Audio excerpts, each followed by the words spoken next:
नीलाञ्जनसमाभासं रविपुत्रं नियमाग्रजं छायामार्तण्डसम्भुतं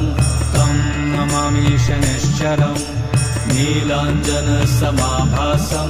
रविपुत्रं नियमाग्रजं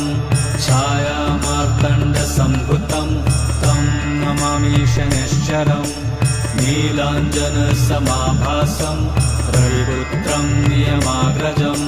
छायामार्तण्डसम्भुतं तं नमामि शनैश्चरम् नीलाञ्जनसमाभासं रविपुत्रं नियमाग्रजं छायामार्तण्डसम्भुतं तं नमामि शनैश्चरम् नीलाञ्जनसमाभासं रविपुत्रं नियमाग्रजं छायामार्तण्डसम्भुतं तं नमामि शनैश्चरम्